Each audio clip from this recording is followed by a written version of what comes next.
Good afternoon. I would like to welcome everyone who has joined us. I'm Olga Tomanova, media censor in Ukrinform. We start our work.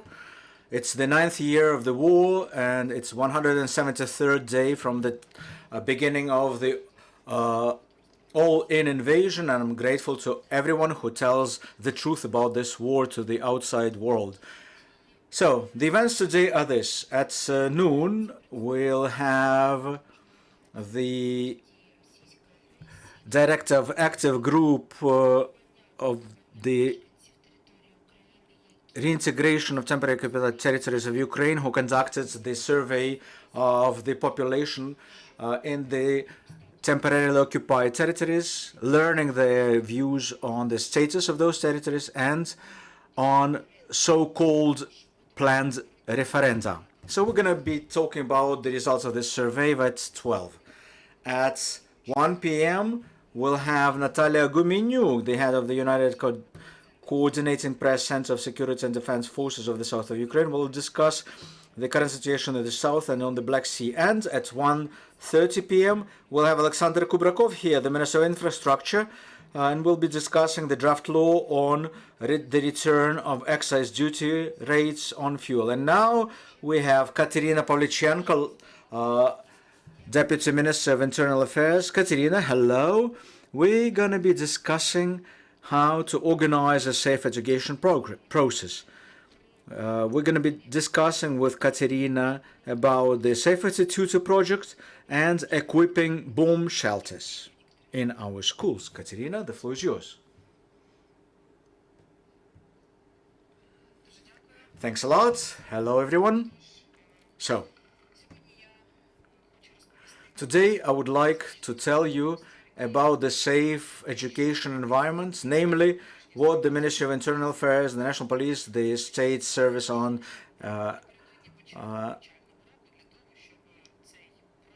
are doing prior to the beginning of the school year to make this whole learning environment truly safe.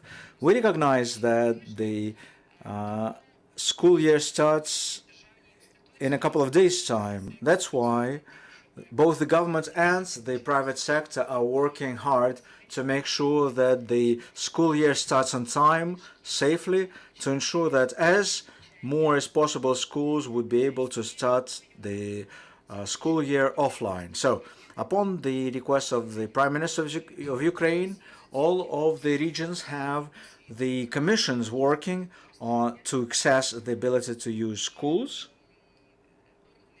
for that purpose. And the local self-government authorities establish such commissions in each region, including experts from the emergency service, from the national police, who would be assessing the security situation in the schools, making recommendations whether it's possible to launch offline school year in a particular school. It's worth mentioning that in each region, in each community, the decisions would be passed individually depending on security arrangements in that particular region. We have so far assessed more than 21,000 schools, which is 80% of total schools, in the regions that are not being temporarily occupied. The total number of such schools is 26,000+. The results of this assessment shows that in preparation for the offline school year, about 40% of schools are ready for that. But let me reiterate, based on the current security situation, local authorities will be passing individual decisions whether it's possible to launch school year in the schools in their respective community. The Ministry of Internal Affairs, along with the Ministry of Education and the Emergency Service, are introducing so-called safety classes aimed at teaching security arrangements to pupils. Currently, across Ukraine, we have about 70 such classes established, and 48 of those classes розміщені are being located in schools. Another component of creating safe school environment is what the Ministry of Internal Affairs initiated, namely the project which is called Safety Tutor Project. And 17 communities so far have already launched the trainer project for those tutors. Those classes would last for 2 weeks, and successful graduates would be allowed to perform the functions of safety tutors. The goal and the task of this project is to build a communications platform between the local self-government bodies, territorial units of national police, and emergency service on the one hand, and the community of pupils and their parents on the other side. During this project, the safety tutors would be exposed to learning of main safety guidelines, something they should learn and remember at all the times. They will be exposed not only to theoretical but also to practical classes. Police officers, emergency service officers, and the science and education ministry officials would be involved in sharing with those safety tutors all the highlights how to create proper safe school environment. We have only launched this project quite recently. It will scale up, of course, and will become nationwide. More and more communities would be involved in the project. So far, 16 communities from 9 regions have been exposed to this project. 17 candidates have started their training. They will be working in 49 schools, covering 15,000 pupils. Thank you, Kateryna. Let's talk about the bomb shelters some more. How to equip them. I believe only those schools that have such bomb shelters equipped will be offered the offline involvement. So who would be assessing the readiness of those bomb shelters to protect the kids in time of air raid alarms? The National Police and the Ministry of Internal Affairs has been assessing such bomb shelters. Like I said, the safety commissions are focusing namely on the safety arrangements and equipment of such bomb shelters. And let me stress out once again, each particular region or community will pass their own unique individual decision based on their own unique safety situation, of course based on the guidelines and recommendations provided by the experts from the emergency service. Colleagues, your questions please. Use the mic and introduce yourselves. I wanted to see if you could give me a sense of how many schools you think will open in person. You said 40% are ready to go online, offline, but how many will go in person, and how many of those are in areas that were, subject to strife? We visited a school in Irpin last week that is in the process of being rebuilt. There's quite a lot of work yet to be done. Or, what can you just give us a progress report on how many schools were affected, how many were damaged, and how many will be opening?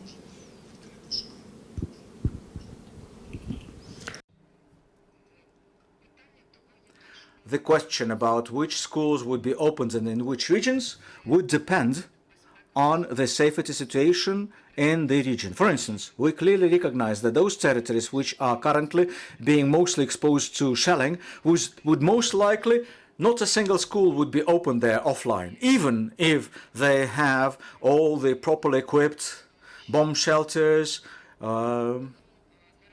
So right now it's tough for me to respond to you off the top of my head, but currently the Ministry of Internal Affairs, the Ministry of Education are doing everything they could to create such safe environment. Even the projects I mentioned today, like the Safety Tutor project, which we launched today and will scale it up, this is just a complementary tool in each locale or region.